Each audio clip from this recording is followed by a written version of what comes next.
I need to call an ambulance. Trembling with agitation, I knew I had to help my collapsed husband immediately, so I reached for my phone. Despite my attempts to reassure her, my daughter calmly replied, "It's okay. We don't need an ambulance." When I asked my daughter the meaning behind her words, I discovered a shocking truth. My name is Harper Smith. At 34 years old, I currently work part-time at a call center in the mornings. I reconnected with my husband, John, at our high school reunion, and we hit it off immediately, starting our relationship soon after. 3 years later, we got married, and now we have a first-grade daughter named Emily. After Emily was born and our expenses increased, John felt a stronger obligation to support the family, often working long hours. Despite the long hours, he always prioritized me and Emily when he returned home. Feeling cherished, I didn't mind our hectic schedules and the occasional missed connections. John worked as a pharmacist, and whenever I fell sick, he would rush home to take care of me, offering massages and preparing medicines tailored to my needs. I know a lot about how the body works, so let me know where it hurts. I'll get your medicine ready and give you a massage. With his gentle care, he nursed me back to health, and Emily would cheer me on, urging me to get better soon. "Mom, get well soon and be happy again." Motivated by her words, I focused on my recovery. Seeing my discomfort, she turned to him and said, "Hey, give Mom the special one. The magic medicine." Agreeing with her, he handed me herbal remedies and cold medicine, determined to help me get better. At our house, we call medicine magic medicine. Emily would bravely swallow even the bitterest of medicines because of that belief. And I, having frequently fallen sick since childhood, would miraculously recover the next day, convinced by the magic of the medicine. For Emily, Mommy will take the magic medicine and get better. Saying so, I swallowed the bitter medicine, encouraged by Emily. The next day, I was completely recovered. Thanks to Emily, I'm feeling better now. Thank you, sweetheart. Nah, it's all thanks to the magic medicine. She smiled and headed off to school. Looks like you're feeling better already. Well then, I'll head off to work. Take it easy today.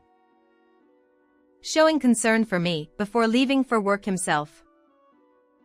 Today, eager to express gratitude to the two who had worried about me, I was determined to prepare a slightly fancier dinner. Emily returned home in the afternoon, extremely pleased. "The house smells so good. I was talking to my friends on the way back, and they said it smelled amazing. You made it, didn't you? I'm looking forward to tonight." She happily finished her homework, bustling with excitement. In the evening, as it neared the time for him to return, I began setting the table with plates and cutlery. While Emily helped me arrange the glasses, I received a call from him on my phone. Sorry. I thought I'd be home early today, but a junior colleague asked for serious advice. I want to take him out for dinner and talk things over, so I'll pass on dinner tonight. Sorry. He continued, hanging up the call before I could say anything. Feeling a bit disappointed, I reluctantly put down my phone and explained to Emily. Daddy's having an important conversation with a coworker today, so he won't be joining us for dinner. It's a shame, but how about you and I eat together? Emily looked visibly upset. Huh? Daddy's not eating? But Mom works so hard. Suppressing her sadness, she showed concern for me.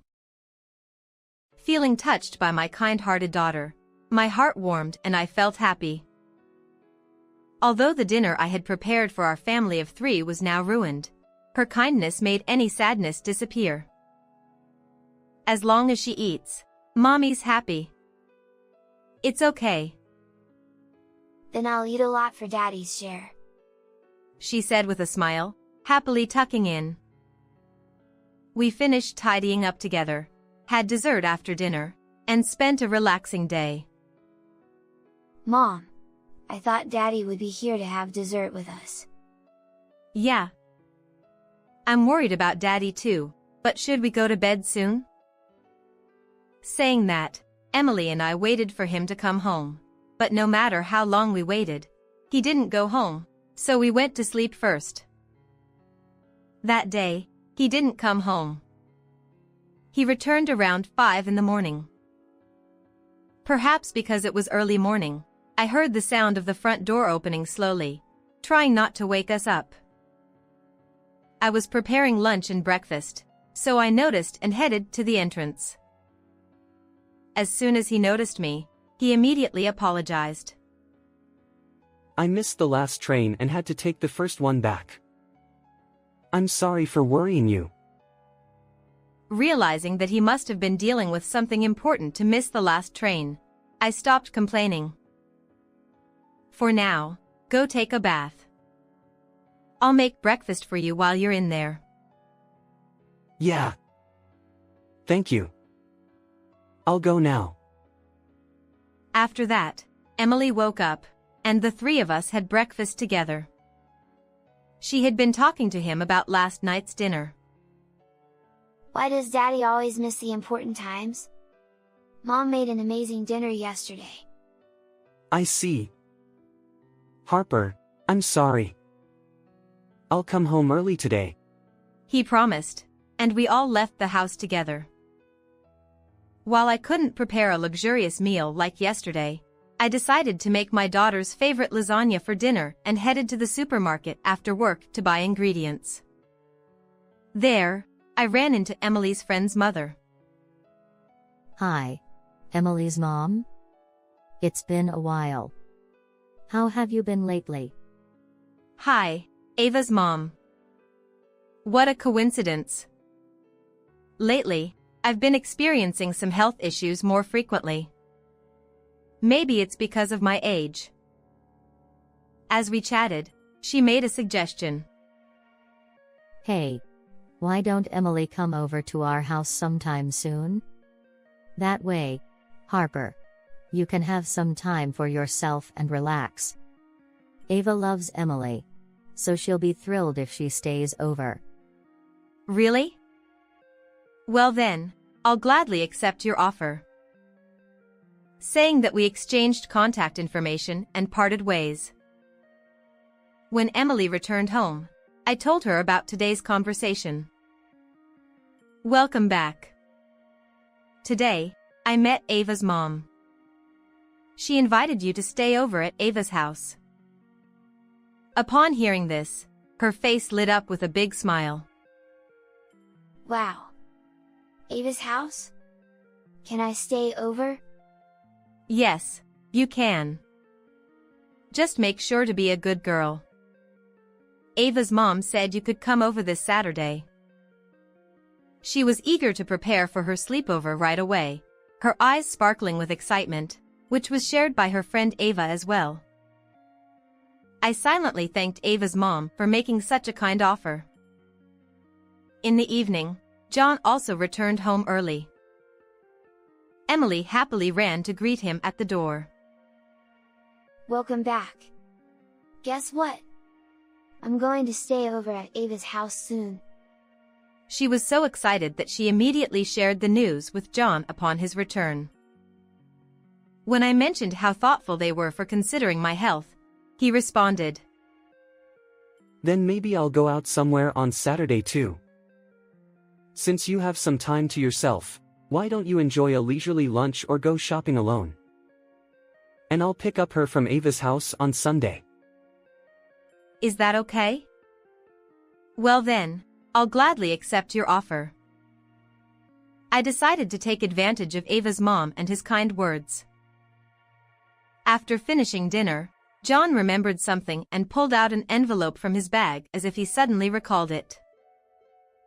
Daddy, what's that? she asked eagerly, her feet tapping in anticipation. John said he remembered well and proudly handed it to me. This is for Mommy. Mommy, her health hasn't been great lately, right? So, Daddy bought this special magical ingredient to help Mommy get better. Upon hearing this, she looked extremely happy. Mommy often gets sick, right? With this magical food, Mommy will get even stronger. That's great. You went out of your way to buy this for me? It must have been expensive. But thank you. Feeling both sorry and grateful that he cared about me and went out of his way to buy it, I was overwhelmed with emotion. Because Mommy getting better is the most important thing. It works wonders if you eat it every day. He said with a smile, reassuring me not to worry, as he handed it over. However, then he clapped his hands and bowed in front of me and her. There's one more thing. I'm so sorry again. From tomorrow until Friday, work will be hectic, and I might come home late. He bowed deeply, resting his forehead on the table. She looked dissatisfied. Of course, I was also unhappy, but because he was working hard for us, I couldn't say anything. Suppressing my sadness, I comforted her. Emily, Daddy is working hard for us, so let's go to the amusement park or something on his day off. With that promise, I managed to lift her spirits. He made eye contact with me, silently saying thank you, and we all went to bed that night. I immediately ate before going to bed and fell asleep. When I took it out of the bag, it was food I had never seen before. It looked black and dried, but it tasted like fruit and was easy to eat. However, I woke up at 2 a.m. feeling something wrong with my body. After being hit by a headache, my stomach felt queasy, and I rushed to the toilet. Emily and John seemed fine, so I realized that tonight's dinner wasn't the cause. Was there anything else that I ate? I wondered. When I recalled what I had eaten, I remembered the food he had given me. Since I hadn't asked about its effects in detail, I thought that must be the cause. Despite feeling queasy, I managed to fall asleep with closed eyes. In the morning, John had already left, leaving a note on the table. It simply wrote, "Thanks for the lunch. Let me know if anything happens. See you later." I debated whether to report that the food he had brought didn't agree with me, but I felt it would be inappropriate to interfere with his work, so I decided to email him later. And I decided to stop consuming this food for a while. A few minutes later, Emily woke up and happily talked about what she would do when she stayed over at Ava's. After preparing for her school and my work, we left the house together. Am I not going to see Daddy for a while? He will come back while you're asleep and go to work before you wake up. So, it might be a good idea to leave a note if something happens. Okay. With that, we engaged in trivial conversation as we commuted as usual. When I arrived at the office and started preparing for work, I received an email from John. Don't forget to eat it today, it's important to continue every day. I replied to the email asking, what kind of effects does it have? I received a reply to that email in the evening. He replied, The food contains various nutrients and is completely safe for the body, so don't worry. I thought that maybe I, being weaker than others, was experiencing a strange reaction to rejection. Although the email from him assured me that there were no adverse effects on my health. I couldn't quite bring myself to eat it, remembering the headache and stomach ache yesterday. Feeling bad about throwing it away, I decided to at least put the ingredients into the lunch I made for him every day. This way, he could stay healthy, and I wouldn't have to throw it away. I decided to buy supplements and healthy foods that suited me.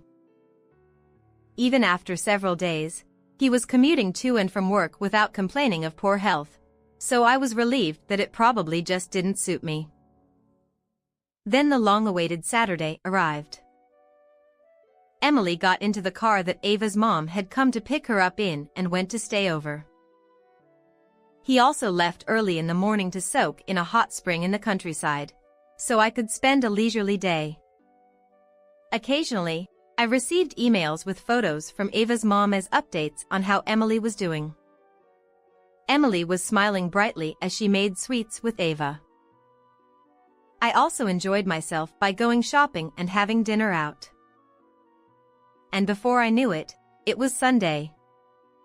John had contacted Emily and me to let us know that they would watch a movie on the release day and then come home. So I felt a little guilty for being able to relax alone, but I was also grateful for his kindness. In the evening, when Emily and John came home, she seemed a bit down. She's been like this all day. I think she's sad to say goodbye to Ava. Hearing John say that reminded me of when I cried when parting with friends as a child, so I empathized with her feelings. It seems like you had a lot of fun at Ava's house. How about inviting Ava to your house next time? I suggested this to give Ava's mom a day off too. Emily nodded quietly and helped with dinner preparations. He was going to take a bath and left the room. Then Emily tried to get my attention by tugging at my sleeve. Just as I was about to listen to her, there was a loud noise from the bathroom. I hurried to the bathroom and was startled to find John lying on the floor. "We need to call an ambulance." Despite my trembling hands, I tried to take out my phone from my pocket to make the call, trying to reassure everything would be okay. But she calmly responded, "It's okay. We don't need an ambulance." I was surprised by her words. "What are you talking about?" "Because Daddy did something bad. He got punished because God was watching," Emily explained calmly. I couldn't understand her words, but I thought saving a life was the priority. I persuaded her that we could talk about it later and called for an ambulance. Fortunately, we were able to call for help immediately after he collapsed, and he was fine.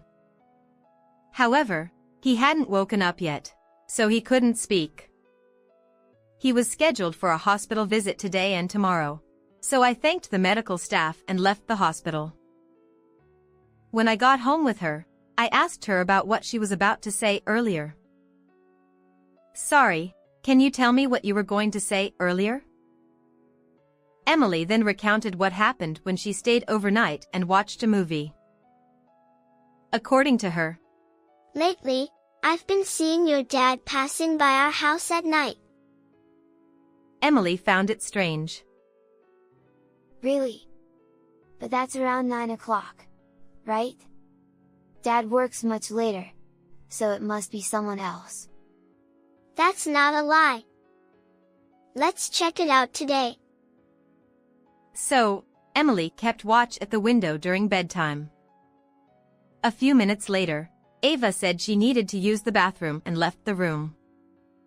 While Emily was alone looking out the window, she saw John walking past the house, just as Ava had said. However, he wasn't alone. There was a woman with him. They seemed close, with their arms linked.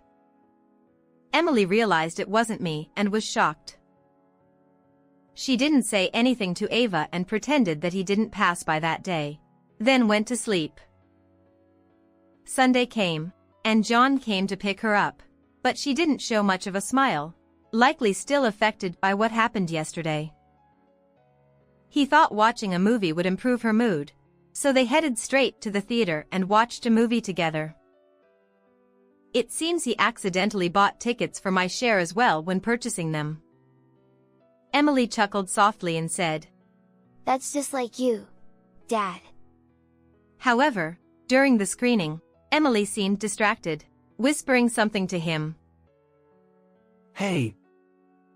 My daughter is beside me here. He whispered. Oh. It's fine. She's going to be my stepdaughter anyway, right? Hey, Emily. I'm prettier than Mom, aren't I? Emily was taken aback by the sudden conversation from the unfamiliar woman. He reportedly tried to stop the conversation, but afterward, he was seen cozying up to the woman while watching the movie. Emily realized that his claim of mistakenly buying the tickets for me was a lie. When they returned home, neither Emily nor John made much eye contact or showed smiles, and that seemed to be the reason. I was shocked to hear the whole story. John, who hadn't shown any suspicious behavior, was apparently doing such things behind my back. I didn't want to believe her story, but she wasn't the kind of child to make up such lies. As I listened, a notification sounded from his phone. Since he left for the hospital without his phone, which was left on the desk, I happened to see several notifications. Curious, I peeked at the messages and found an email from a woman's name. The contents mentioned enjoying the movie yesterday and whether the plan to get rid of the wife was progressing well. It confirmed Emily's story. There was a secret plan to get rid of me, and I desperately tried to recall his behavior to figure out what kind of plan he was making. However, since there had been no indication of such plans, I guessed it hadn't been executed yet. Then, a call came from the hospital. They had determined his diagnosis and wanted me to come to the hospital. When Emily and I arrived, the doctor explained the diagnosis. The cause is believed to be excessive consumption of a certain food. Mr. John is perfectly healthy, but he has been consuming a food item that causes headaches, stomach discomfort, and dizziness when eaten in excess. Do you happen to know anything about what he has been eating daily? With this explanation from the doctor, everything clicked into place for me. The plan John and the woman were hatching involved feeding me something harmful every day to worsen my health. Then, while I was hospitalized, he planned to live with that woman. His recent lies about overtime were all just excuses to meet with that woman. As I connected the dots, recalling his actions and words, I became increasingly angry. The nurse informed me that he had regained consciousness and was able to speak, so I calmed myself down and headed to his room. Fortunately, my parents' house was only a 20-minute drive from the hospital, so I went back there to leave Emily with my mom. Emily, Mommy, and Daddy need to talk now. Can you be a good girl and wait for a little while? Okay, Mommy. She didn't say anything, but she seemed to understand and obediently stayed quiet. I felt guilty for burdening my young daughter and apologized inwardly to her. Alongside the apology, I began to feel increasingly frustrated with John, who was calmly cheating on me in front of our beloved daughter. As I approached his hospital room, I took a deep breath before attempting to enter. However, I heard voices coming from his room. I peeked through the glass portion of the door and saw a woman I didn't recognize inside. I discreetly opened the door a few inches to eavesdrop on their conversation. Hey, even though you collapsed, your wife still hasn't come to take care of you. Isn't that too much? Unbelievable. You should divorce that horrible woman right away. I know. And yet, that she is still not getting sick. Can you believe it? Hearing this conversation, I couldn't help but think that this woman was involved in the situation after all. Unable to stay silent any longer, I knocked loudly on the door. The sudden sound caused both John and the woman to swiftly turn towards the door. Was I interrupting something? I said, and both of them visibly paled. The woman, looking flustered, stood up from her chair. Oh, are you Mrs.? I'm a colleague of Mr. Smith from work. I just came to visit out of concern. Well, I should be going now. With that, she tried to make a hasty exit, but I blocked the door and insisted she stay a little longer. Since you've come all this way, why don't you stay a little longer? I said, smiling. The woman looked uneasy, perhaps realizing her plan hadn't gone as expected, and John, sweating and sounding strange, urged her to stay a bit longer. Yeah, that's right. If you stay a little longer. There was an odd tension among the three of us, and the woman seemed jumpy at the slightest movement I made. Since I had already left Emily with my mom, I didn't want to spend any more time, so I went straight to the point. So, you're cheating with this woman? I said abruptly. His eyes widened at my sudden accusation, and he immediately denied. What are you talking about? No way, she's just a colleague from work. Is that so? Would a colleague from work go to the movies with a married man and your daughter, joking about becoming your wife? When I said this with a hint of sarcasm, neither of them could come up with a response. They both seemed to surrender, hanging their heads low. But I wasn't done yet. Oh, by the way, I couldn't handle the food you gave me, so I put it in your lunchbox. Upon hearing this, John, who had been submissive until now, suddenly regained his energy and shouted angrily while glaring at me. What the hell? What are you doing? That's why I'm unconscious and collapsed. Huh? Was that food dangerous? I heard it would make you feel better. I put it in hoping you'd recover. That's... You were trying to make me collapse unconscious, but your plan failed miserably, didn't it? You didn't expect it to be in your lunchbox, did you? I chuckled and said so. John was completely defeated, his eyes vacant. He had completely drowned in his scheme. Next, I turned to the woman and said, So, you're the one who approached a married man. Of course, don't forget you're also at fault. I'll be sure to get plenty of compensation from both of you. As I said this, the woman immediately pushed back against me. Why should I have to pay? He wanted me to comfort him and approached me. So I'm a victim too. Oh. So it was all initiated by him?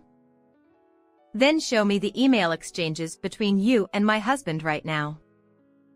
If you claim to be a victim, you weren't taking an active role, were you? That's... She was taken aback. It seemed she quickly realized her plan was futile and suddenly changed her tune, kneeling in apology. I am sorry. Please forgive me this time. I will never forgive you, even if you kneel. You'll receive a notice from my lawyer at your home, so be prepared. With that, leaving the two of them looking pale and on the verge of tears, I walked out of the room. I immediately headed to my parents' house, where Emily was staying. Oh, welcome back. Emily has been a good girl. I'm sorry to ask you to take care of her all of a sudden.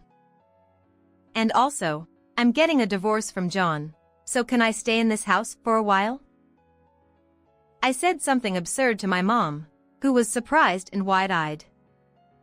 But when I explained the situation to her, she empathized with my feelings. Is that what happened? Then you can stay in this house from today. Your dad will go and get your belongings. She didn't ask for any further details and was trying to protect me and Emily.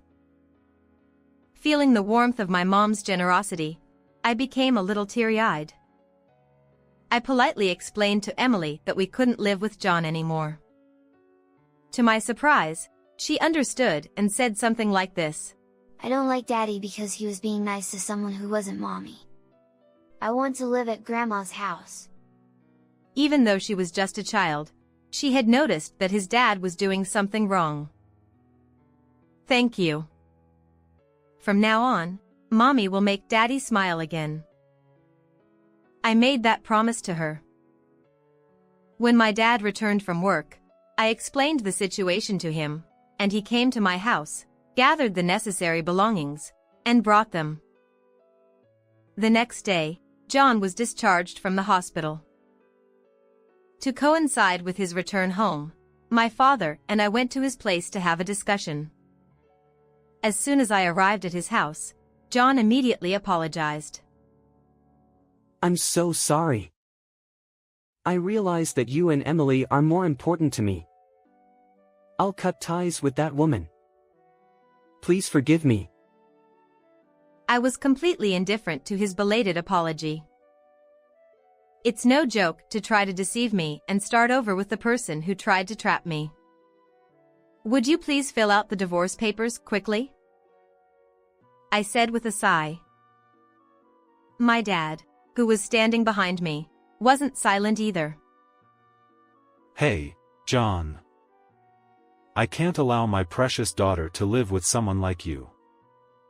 If you truly care about Harper and Emily, you should divorce her. Perhaps due to my dad's intimidating words, John tearfully filled out the divorce papers.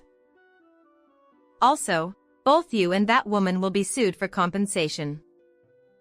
Filling out the divorce papers isn't the end of it, I said condescendingly and left the house. Afterward, I was able to claim a large amount of compensation from the woman and John.